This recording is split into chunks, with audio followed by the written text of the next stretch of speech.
अच्छा, विवाह करना चाहिए, हाँ या ना? बोलो हाँ। हाँ, आप लोगों ने किया है विवाह। अच्छा बताओ, आजकल लड़का लड़की ना भाग के शादी कर लेते हैं, कोर्ट मैरिज, लव मैरिज। ये विवाह सही है कि गलत है? हाँ सही है, गलत है? अच्छा, आप लोगों ने विवाह क्यों किया है? जिन लोगों ने किया उन लोगों से सवाल आपसे पूछ ले, आपने विवाह क्यों किया? मैया चुप रहोगी? नहीं, क्यों? आपने विवाह किया है, क्यों किया है? काय के लिए विवाह किया है? वंश बढ़ाने के लिए। वंश तो कुत्ता बिल्लियों का भी बढ़ रहा बिना ब्याह किए। यदि वंश बढ़ाने के लिए आप लोगों ने विवाह किया है तो कुत्ता बिल्लियों का वंश नहीं बढ़ रहा है? उन्होंने तो विवाह नहीं किया, फिर भी बढ़े जा रहा है थोक के भाव। आपने विवाह किया है, क्यों किया है? सब किए तो आप भी कर लिए। हाँ, सब किए तो हम भी कर लिए महाराज जी। अच्छा बताओ मैया, आपने विवाह क्यों किया? नहीं पता? सबने किया, हमने भी कर लिया, सहेलियों ने किया।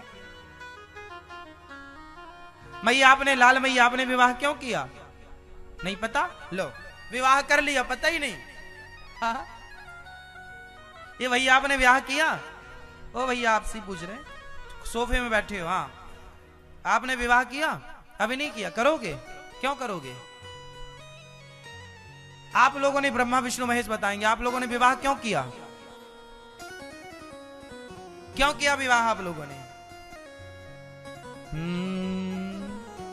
पता है ना क्यों किया? नहीं। 100 में से 99 लोगों को नहीं पता कि हमने विवाह क्यों किया। विवाह करने की मूल वजह क्या है? हम हिंदू धर्म में विवाह क्यों? अमेरिका में विवाह नहीं होता, वहां तो 2-4 बच्चे हो जाते हैं, फिर उनका मन होता तो विवाह कर लेते हैं, वरना विवाह नहीं करते। वहां तो बिना विवाह के यूं ही बच्चे होते रहते हैं। इसलिए अमेरिका में माँ का नाम लिखा जाता है आधार कार्ड में, बाप का नहीं लिखा जाता, क्योंकि बाप का पता ही नहीं होता कौन सा बाप है। गलत नहीं बोल रहे, सही बोल रहे हैं। वहां तो लड़की 18 साल की होती है, बाहर निकल जाती है, और वो कभी इस लड़के के संग, कभी उसके संग, कभी उसके संग खूब घूमती है। अब वो गर्भवती होगी, उसे पता ही नहीं कि इसका बाप कौन है। इसलिए वहां के आधार कार्ड में माँ का नाम होता, क्योंकि माँ का तो कंफर्म है, क्योंकि माँ से यार उसे बाहर आना है, पर बाप कंफर्म नहीं है।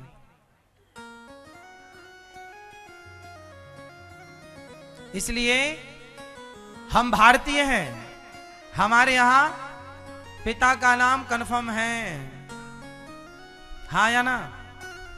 इसलिए हमारे यहां कोई कार्य हो रहा है तो उसका ठोस कारण है। हमारे हिंदू धर्म में कोई भी कार्य हो रहा है तो उसका ठोस, जोर से नहीं बोलेंगे आप, क्या है उसका? तो विवाह का भी कोई कारण होगा तब तो विवाह हो रहा है, कारण नहीं होता तो विवाह क्यों होता? हमारे यहां तो रिवाज है, 16 संस्कारों में एक संस्कार है पाणी ग्रहण संस्कार, जिसे विवाह कहते हैं। तो बताइए, 15वां संस्कार है पाणी ग्रहण संस्कार। 16 संस्कारों में कौन से नंबर का संस्कार है? 15वां। बताइए क्यों विवाह होता है? नहीं पता? कर लिए विवाह, बच्चे पैदा कर लिए, बाल तक पक गए, कुछ लोगों को पता ही नहीं विवाह हमने क्यों किया। आज हम बताएं आपको, हम लोगों ने विवाह इसलिए किया है क्योंकि विवाह हमारे यहां जब तक नहीं होता तब तक हम यज्ञ करने के अधिकारी नहीं होते। विवाह के बाद ही स्त्री और पुरुष यज्ञ के अधिकारी होते हैं। तो यज्ञ का अधिकार पाने के लिए हम लोगों ने विवाह किया है। इसलिए दशरथ जी ने पुत्र पैदा करने के पहले यज्ञ किया था, पुत्रेष्टि यज्ञ, हाँ या ना?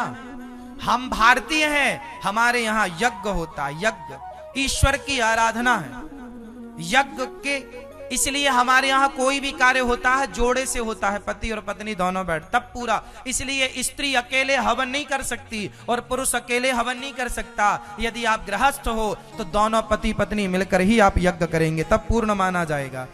तो पति पत्नी कुछ यज्ञ अनुष्ठान ऐसे हैं जो गृहस्थ ही पूरा करता है। इसलिए हमारे यहां जब विवाह होता है तो मंडप के नीचे पंडित जी क्या कराते हैं?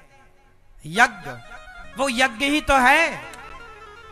पति पत्नी आहुति डालते हैं कि नहीं? शादी के बाद तुरंत मंडप के नीचे, हाँ या ना? तुम्हारे घर में जिस दिन मंडप करता उसी दिन से यज्ञ चालू हो जाता है और विवाह के बाद पूर्ण यज्ञ होता है। आहुति पति पत्नी के हाथ से डाली जाती है। बोलो हाँ। तो वो यज्ञ के अधिकारी बनने के लिए हम लोगों ने विवाह किया है। राम जी यज्ञ किए थे पर सीता जी नहीं थी, तो वशिष्ठ जी ने मना कर दिया था, आप यज्ञ नहीं कर सकते क्योंकि सीता वनवास में है।